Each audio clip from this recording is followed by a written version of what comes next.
Daily. Taste the Daily. గులాబీ boss KCR రేపు తెలంగాణ భవన్లో కీలక సమావేశం నిర్వహించనున్నారు.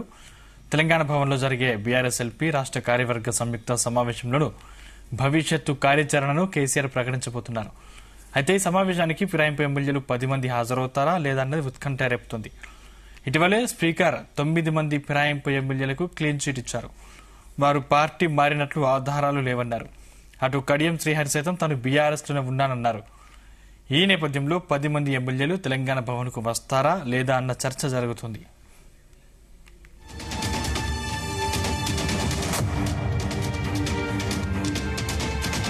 అంశానికి సంబంధించిన మరింత సమాచారం మా చీఫ్ న్యూస్ కోఆర్డినేటర్ రాధాకృష్ణ అందిస్తారు. రాధాకృష్ణ. Good evening Sandeep.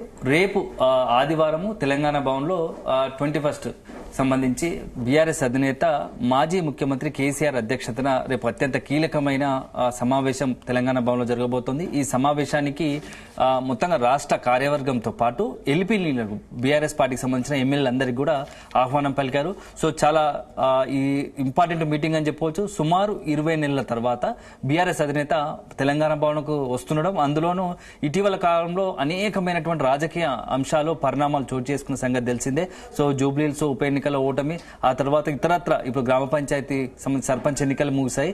ఈ నేపథ్యంలో ఇప్పుడు బీఆర్ఎస్ అధినేత కేసీఆర్ 2 సంవత్సరాల తర్వాత, ఎందుకంటే ఇటీవల కాలంలోనే మొన్న డిసెంబర్ 7వ తేదీన కాంగ్రెస్ తెలంగాణలో అధికారానికి వచ్చి 2 సంవత్సరాలు ముగిసింది. సో 2 సంవత్సరాలు ముగిసిన దర్మిలా ఇప్పుడు బీఆర్ఎస్ అధినేత కేసీఆర్ తెలంగాణ భవన్ కు వస్తుండడం, అందులోనూ చాలా రోజుల తర్వాత భవన్ కు వస్తుండడంతో ఒక బీఆర్ఎస్ క్యాడర్ లో కావచ్చు, బీఆర్ఎస్ లో ఒక ఉత్సాహం, ఒక ఆతృత, ఆసక్తి నెలకొందని చెప్పవచ్చు. ఎందుకంటే చాలా రోజుల తర్వాత తమ అధినేత మరొకసారి రాజకీయంగా యాక్టివ్ గా కాబోతున్నారా, ఇక నుంచి కేసీఆర్ మొత్తంగా కూడా జనాల్లో ఉంటూ పార్టీని మరింత బలోపేతం చేసే దిశగా అదే రకంగా నెక్స్ట్ జరిగే అసెంబ్లీ ఎన్నికల్లో బీఆర్ఎస్ అధికారంలో రావడమే, అధికారానికి వచ్చేలాగా అన్ని రకాలుగా బీఆర్ఎస్ అధినేత ప్లాన్లు, వ్యూహాలు అమలు చేయబోతున్నారా అని చెప్పేసి కూడా కొంత చర్చ జరుగుతూ ఉంది. ఎందుకంటే సుదీర్ఘ సమయం తర్వాత పార్టీ అధినేత భవన్ కు వస్తుండడంతో మొత్తంగా కూడా ఇప్పటికే పార్టీ కార్యాలయం అంతా కూడా ముస్తాబవుతా ఉంది.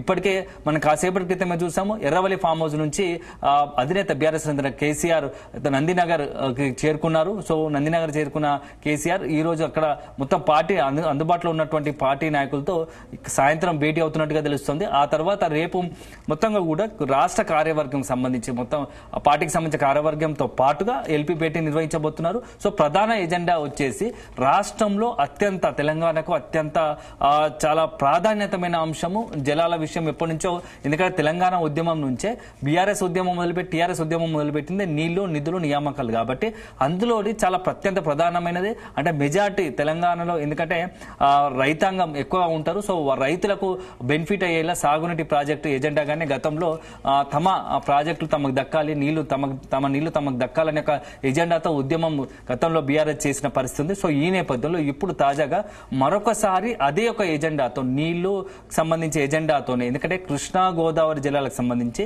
పూర్తి స్థాయిలో తెలంగాణకు అన్యాయం జరుగుతూ ఉంది. కేంద్రం నుంచి మనం, ఎందుకంటే ఇరు రాష్ట్రాలకు సంబంధించి ఏపీ తెలంగాణతో పోలిస్తే తెలంగాణకు సంబంధించి రాష్ట్రాల నీటి వాటాల పంపకంలో కొంత తెలంగాణకు అన్యాయం జరుగుతోంది. ఇట్లా అన్యాయం జరుగుతుంటే ఇక్కడ ఉన్నటువంటి ప్రస్తుతం ఉన్నటువంటి గవర్నమెంట్, కాంగ్రెస్ ప్రభుత్వము, రేవంత్ సర్కార్ చూడనట్టుగా ఉంటుంది. సో ఒకవేళ కనుక ఇప్పుడు నీటి కేటాయింపులు, ఎందుకంటే తాజాగా ఇప్పుడు మొన్నటి ఎజెండాకు సంబంధించి 21వ తేదీ రేపటి మీటింగ్ ఎజెండాలో కీలకమైన అంశం ఏంటంటే పాలమూరు రంగారెడ్డి ప్రాజెక్టుకు సంబంధించి గతంలో బీఆర్ఎస్ హయాంలో 91 టీఎంసీలకు సంబంధించి నీటిని కేటాయిస్తే ఇప్పుడున్న రాష్ట్ర ప్రభుత్వం మాత్రం దానికి 48 టీఎంసీలు ఇచ్చినా సరే అని చెప్పేసి కేంద్రంతో ఒప్పందం కుదుర్చుకునే విధంగా మొత్తంగా కూడా కేంద్రం వద్ద మోకరిల్లే పరిస్థితికి వచ్చింది. ఇది ఒక రకంగా తెలంగాణకు సంబంధించి తెలంగాణ ప్రజలు, తెలంగాణ రైతాంగానికి తీవ్ర అన్యాయం జరిగే అవకాశం ఉంది. కాబట్టి ఎట్టి పరిస్థితుల్లో దీన్ని ఇప్పుడునే ఆదిలోనే దీన్ని అడ్డుకోవాలి. దీనికి సంబంధించి పెద్ద ఎత్తున ఉద్యమం, ఎందుకంటే దక్షిణ తెలంగాణకు సంబంధించి అత్యంత కీలకమైనది అది. ఉమ్మడి నల్గొండ జిల్లా, ఉమ్మడి మహబూబ్ జిల్లాకు సంబంధించి అత్యంత కీలకమైన ప్రాజెక్ట్ అది.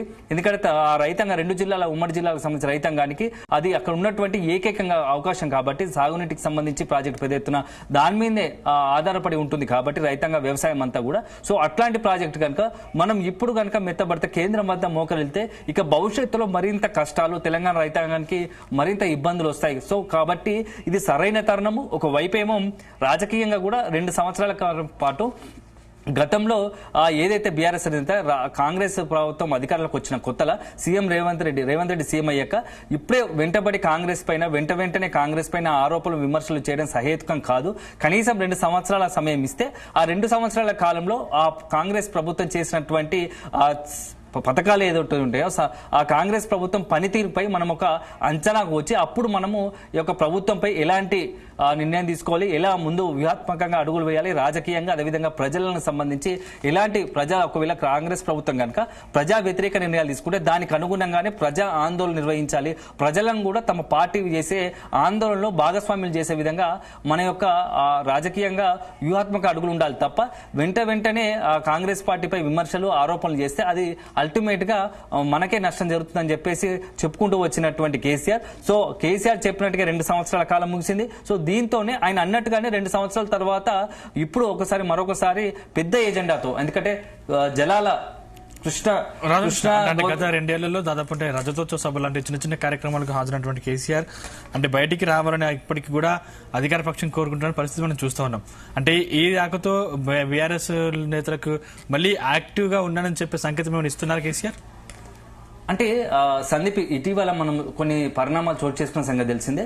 జూబ్లీహిల్స్ ఉప ఎన్నిక తర్వాత కొంత పార్టీలో, ఎందుకంటే పార్లమెంట్ ఎన్నికలు తర్వాత జూబ్లీహిల్స్ ఉప ఎన్నికల ఓటమి తర్వాత బీఆర్ఎస్ శ్రేణుల్లో కొంత ఏదైతే అసంతృప్తి కావచ్చు, లేకుంటే ఒక రకమైన ఆందోళన, ఎందుకంటే పార్టీకి సంబంధించి ఓటమి, అసెంబ్లీ ఎన్నికల్లో ఓటమి, ప్రభుత్వము రాకపోవడం, అదే సందర్భంలో పార్లమెంట్ ఎన్నికల్లో కేవలం అంటే 0 డిజిట్ ఒక్క సీటు కూడా ఎంపీ సీటు గెలవకపోవడం, అదే సందర్భంలో జూబ్లీహిల్స్ ఉప ఎన్నిక కూడా అత్యంత ప్రతిష్టానం తీసుకున్న ఉప ఎన్నికల్లో కూడా ఓటమి చెందడం, ఇవన్నీ చూస్తూ ఉంటే పార్టీలో కొంత స్తబ్దత అనవచ్చు, కొంత నైరాశ్యం ఉంది. సో ఇప్పుడు కనుక అట్లే వదిలేస్తే అది పార్టీకి మరింత నష్టం జరిగే అవకాశం ఉంటుంది. కాబట్టి ఇప్పుడు పార్టీ శ్రేణులు మరొకసారి ఉత్సాహవంతం చేయాలన్నా, లేకపోతే పార్టీ శ్రేణులు ఒకటి యాక్టివేట్ చేయాలన్నా ఖచ్చితంగా కేసీఆర్ ఎంట్రీ ఇస్తే బాగుంటుంది. అది పార్టీకి లాభదాయకంగా ఉంటుంది, పార్టీకి మరింత ప్రయోజనకరంగా ఉంటుంది. సో ఒకవైపు మొత్తంగా కూడా తెలంగాణలో పల్లెల్లో కావచ్చు, పట్టణాల్లో కావచ్చు కేసీఆర్ పట్ల పెద్ద ఎత్తున అభిమానం ఉంది, కేసీఆర్ పైన అభిమానం ఉంది. అదే రకంగా పార్టీపై బీఆర్ఎస్ అధినేత కేసీఆర్ పై పార్టీపై పాజిటివ్ గా ఉన్న దాన్ని ఓట్ల రూపంగా మలుచుకోవడం, ఓట్లు సీట్లుగా మలుచుకోవడంలో కొంత విఫలం అవుతోంది అని చెప్పేసి ఒక విమర్శ ఉంది. సో ఈ నేపథ్యంలో కేసీఆర్ దాన్ని గ్రహించి ఇక రైట్ టైం, ఇది సరైన తరుణము, ఇక మరింత ఆలస్యం చేస్తే అది అల్టిమేట్ గా పార్టీకి నష్టం జరిగే అవకాశం ఉంటుంది. కాబట్టి ఇప్పుడు ఎంట్రీ ఇస్తేనే దానికి నెక్స్ట్ వచ్చే ఎన్నికల కల్లా పూర్తి స్థాయిలో సన్నద్ధం చేసే అవకాశం ఉంటుంది.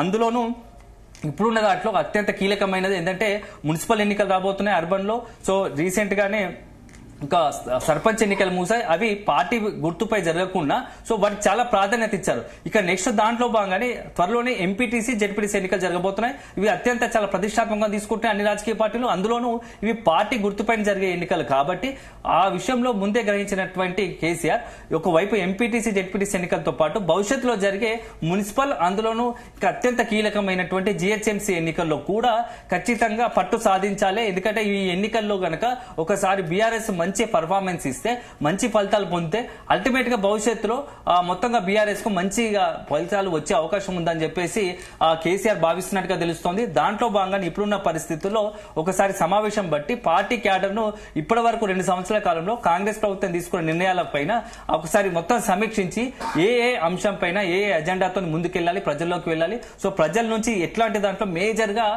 కాంగ్రెస్ ప్రభుత్వం తీసుకున్నటువంటి నిర్ణయాల్లో ఏ విషయం పైన ఎక్కువ ఇంపాక్ట్, ఎక్కువ వ్యతిరేకత ఉన్నారో ఆ ఎజెండాను సెట్ చేసుకుని ప్రజల్లోకి వెళ్ళాలని కేసీఆర్ భావిస్తున్నారు. అందులో ప్రధాన ఎజెండా వచ్చేసి ఈ కృష్ణా గోదావరి జిల్లాలకు సంబంధించి ఒకటి రైతాంగం మెజార్టీ, ఎందుకంటే తెలంగాణలో సుమారు 70-80% అంతా కూడా ఈ యొక్క వ్యవసాయం పైన ఆధారపడి ఉంటారు. కాబట్టి అట్లాంటి వాళ్ళను అందరికీ రూరల్ లెవెల్లో ఎక్కువ మంది బీఆర్ఎస్ కు అనుకూలంగా ఉన్నారు. కాబట్టి రైతాంగాన్ని మరొకసారి పోగు చేసి ఆ రాష్ట్ర ప్రభుత్వం పైన పెద్ద ఎత్తుగా వ్యతిరేకంగా ఆందోళన నిర్వహిస్తే అది అల్టిమేట్ గా రాజకీయంగా లబ్ధి చేకూరుస్తుందని ఒక భావనలో కేసీఆర్ ఉన్నారు. అందుకోసమే మొదటగా ఈ యొక్క నీటి ఎజెండాను, ఎందుకంటే ఎందుకంటే కృష్ణా గోదావరి జలాల విషయాన్ని ఎజెండాగా పెట్టుకొని నడుస్తుంది. సో ఇదొక అంశం అయితే, ఇక మరొక ఆసక్తికర అంశం ఏంటంటే ఇప్పుడు రేపు మీటింగ్ ఉంటుంది. సరే, అందరూ రాష్ట్ర కార్యవర్గం ఎప్పటిలాగే ఎమ్మెల్యేలు ఇప్పుడు వస్తున్నారు. సో ఇప్పుడు ఇటీవల కాలంలో అందరి దృష్టి ఎక్కువగా ఆకర్షించింది, అందరి చర్చ ఎక్కువ జరిగింది అంటే ఈ 2-3 రోజుల్లో ఫిరాయింపు ఎమ్మెల్యేలకు సంబంధించి ఎవరైతే ఆరోపణలు ఎదుర్కొన్నారో 10 మంది ఎమ్మెల్యేలు ఉన్నారు. సో వాళ్ళు బీఆర్ఎస్ నుంచి కాంగ్రెస్ కు వెళ్లారని చెప్పేసి ఇప్పటికే బీఆర్ఎస్ స్పీకర్ కు ఫిర్యాదు చేయడం, అదే సందర్భంలో సుప్రీంకోర్టు కూడా వెళ్ళిన పరిస్థితి తెలిసిందే. సో ఈ నేపథ్యంలో తాజాగా 2 రోజుల క్రితం స్పీకర్ ప్రసాద్ కుమార్ సంచలన నిర్ణయం తీసుకున్న సంగతి అందరు తెలిసిందే. సో 9 మంది ఎమ్మెల్యేలు ప్రస్తుతానికి వాళ్ళు బీఆర్ఎస్ లో కొనసాగుతున్నారని చెప్పిన దృష్ట్యా వారికి సంబంధించి ఎలాంటి అనర్హత వేటు వేయకపోవడం, అదే సందర్భంలో వాళ్ళు బీఆర్ఎస్ ఎమ్మెల్యేలుగాని గుర్తించినట్టు ప్రకటించడంతో అఫీషియల్ గానే స్పీకర్ గెజిట్ విడుదల చేయడంతో ఇప్పుడు చాలా రాజకీయాలన్నీ ఆసక్తికరంగా మారుతున్నాయి. సో రేపు ఒకవేళ బీఆర్ఎస్ భవన్ లో ఎల్పీ మీటింగ్ ఉందంటున్నారు. సో ఈ ఎల్పీ మీటింగ్ కు ఈ 9 మంది ఎమ్మెల్యేలు అంటే 10 మంది, అందులో కొంత దాని నాగేంద్ర విషయం పక్కన పెడితే, ఎందుకంటే మిగతా 9 మంది ఎమ్మెల్యేలకు సంబంధించి క్లీన్ చిట్ ఇచ్చినప్పటి స్పీకర్ ఈ 9 మంది ఎమ్మెల్యేలకు బీఆర్ఎస్ ఎల్పీ నుంచి ఏదైనా మెసేజ్ వెళ్తుందా అంటే ఇన్విటేషన్ వెళ్తుందా రేపు ఎల్పీ మీటింగ్ కు? ఒకవేళ ఎల్పీ మీటింగ్ కనుక ఆ మెసేజ్ వెళ్తే వీళ్ళు నిజంగానే వస్తారా? ఒకవేళ వచ్చే పరిస్థితి ఉందా? నిజంగానే రాజకీయంగా ఇది సాధ్యపడుతుందా? ఎందుకంటే ఉదయం నుంచి కూడా కొంత బీఆర్ఎస్ ఎల్పీ మీటింగ్ రేపు జరగబోతుందన్న తరుణంలో సోషల్ మీడియాలో కావచ్చు ఇతరత్ర వేదికలపైన పెద్ద ఎత్తున చర్చ జరుగుతూ ఉంది. సో ఈ 9 మంది ఎమ్మెల్యేలు హాజరు అవుతారని కొంత ప్రచారం చేస్తుండగా మరికొంత అసలు అట్లాంటి పరిస్థితే ఉండదు అని చెప్పి తెలుస్తోంది. సో ఎల్పీ మీటింగ్ కనుక ఖచ్చితంగా హాజరు అవుతారా? హాజరయ్యే అవకాశం ఏ మేరకు ఉంది? ఎందుకు హాజరైతే ఎట్లాంటి పరిస్థితి ఉంటుంది? ఒకవేళ నిజంగానే ఈ 9 మంది ఎమ్మెల్యేలు ఎవరైనా హాజరైతే ఆ ఎమ్మెల్యేల దగ్గర అక్కడ మీటింగ్ లో కేసీఆర్ దగ్గర ఏదైనా అంశాన్ని ప్రస్తావించే అవకాశం ఉంటుందా? ఇవన్నీ కూడా ఇక్కడ ప్రజల్లో కావచ్చు, సాధారణ ప్రజల నుంచి బీఆర్ఎస్ లో ఇతర రాజకీయ వర్గాల్లో ఒక చర్చ జరుగుతోంది. అయితే ఇప్పుడున్న పరిస్థితుల్లో ఎప్పుడైనా పార్టీ మారాలని ఆరోపణలు ఎదుర్కొని ఇప్పటికే ఒక రకంగా బహిరంగంగానే కేసీఆర్, అదేవిధంగా బీఆర్ఎస్ అధినేతగా ఉన్నట్టు కేసీఆర్ పైన, అందులో కీలకంగా ఉన్నటువంటి KTR, BRS working president KTR ఇతరత్ర నాయకుల పైన చాలా తీవ్ర విమర్శలు చేశారు ఈ 9 మంది సంబంధించి 10 మంది పార్టీ మారని ఆరోపణలు ఎదుర్కొన్నవారు. ఇలాంటి తరుణంలో ఇప్పుడు వీళ్ళు ఆ ఎల్పీ మీటింగ్ వెళ్లే అవకాశాలు చాలా తక్కువ అని చెప్పవచ్చు. ఒకవేళ కనుక నిజంగానే అట్లా వెళ్తే అది ఒక రాజకీయంగా ఒక సంచలనం అవుతుంది. అప్పుడు వెళ్తే ఎలాంటి పరిస్థితి, ఎలాంటి సంకేతాలు వెలువడతాయో కూడా మనము చర్చించాల్సి ఉంటుంది. సో అల్టిమేట్ గా రేపటి మీటింగ్ మాత్రం మొత్తం యావత్ తెలంగాణలో అందరూ కూడా కొంత ఆసక్తిగా ఎదురు చూస్తున్న పరిస్థితి. ఇదే సందర్భంలో ఇటు కాంగ్రెస్ నుంచి అధికార పార్టీ కాంగ్రెస్ కూడా రేపటి మీటింగ్ కి సంబంధించి చాలా ఇంట్రెస్టింగ్ గా ఎదురు చూస్తోంది. సో ఏ అంశాలు ఎజెండాగా పెట్టుకోబోతున్నారు? సో ఆ ఎజెండాలకు సంబంధించి కేసీఆర్ మాట్లాడతారా, ప్రెస్ మీట్ పెడతారా మీటింగ్ తర్వాత, లేదంటే కేవలం ఇన్ని రోజులు ప్రజలకు దూరంగా ఉంటున్నారు కాబట్టి పార్టీకి సంబంధించి క్యాడర్ అంతా కూడా కేసీఆర్ తమకు ఇంకా అందుబాటులోకి రావడం లేదు, కేసీఆర్ ఎన్ని రోజులు ఫామ్ హౌస్ లో ఉంటాడు అని చెప్పేసి పెద్ద ఎత్తున ప్రచారం జరుగుతుంది.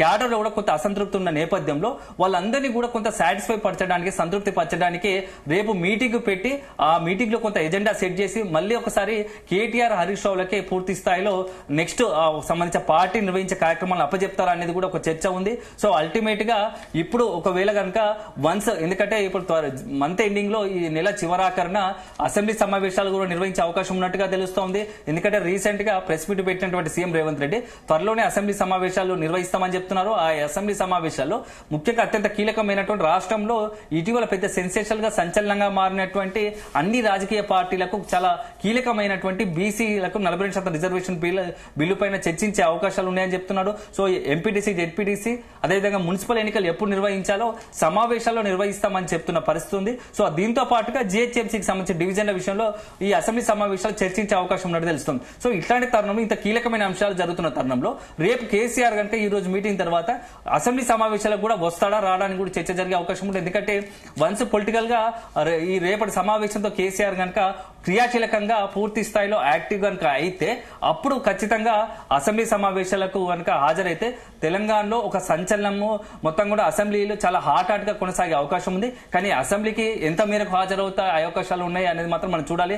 ఎందుకంటే గత అనుభవాల దృష్ట్యా చాలా మంది కీలక నేతలు ఎందుకంటే గతంలో ఏపీలో చూసాం చంద్రబాబు లాంటి వాళ్ళు చాలా సీఎం గా పనిచేసిన వాళ్ళందరూ కూడా కొంత సుదీర్ఘ రాజకీయ అనుభవం ఉన్న వాళ్ళందరూ కూడా సో ముఖ్యమంత్రిగా ఉండి ఓటమి తర్వాత చాలా రేర్ గా అత్యవసర పరిస్థితులు తప్ప అసెంబ్లీకి వచ్చిన పరిస్థితులు చాలా తక్కువ అని చెప్పవచ్చు. ఎందుకంటే ప్రతిపక్షాల నుంచి అంటే రీసెంట్ గా ఎన్నికైనటువంటి సభ్యుల నుంచి ఇతరత్ర వాళ్ళందరూ కూడా పెద్ద ఎత్తున అటాక్ జరిగే అవకాశం ఉంటుంది, పొలిటికల్ గా విమర్శల దాడి పెరిగే అవకాశం ఉంటుంది. కాబట్టి ఆ అవకాశం ఇవ్వకుండా ఉండడానికి కాస్త వెనుకడుగు వేసే అవకాశం ఉంటుంది. అదే సందర్భంలో ఇటు అధికార పార్టీ నుంచి కూడా కేసీఆర్ ఖచ్చితంగా అసెంబ్లీకి వచ్చి ఎందుకంటే ప్రధాన ప్రతిపక్ష నేతగా ఉన్నాడు కాబట్టి ఖచ్చితంగా అసెంబ్లీకి వచ్చి తమ పార్టీ వాదన వినిపించాల్సిందే అని చెప్పేసి ఎప్పటి నుంచో డిమాండ్ చేస్తున్న తరుణంలో కేసీఆర్ నిజంగానే వస్తారా, వస్తే ఎట్లాంటి పరిస్థితుల్లో కూడా ఇట్లా రకరకాల చర్చలు జరుగుతున్నాయి. సో అల్టిమేట్ గా రేపటి సమావేశం మాత్రం తెలంగాణలో కొంత సెంట్రిక్ గా జరుగుతూ ఉంది.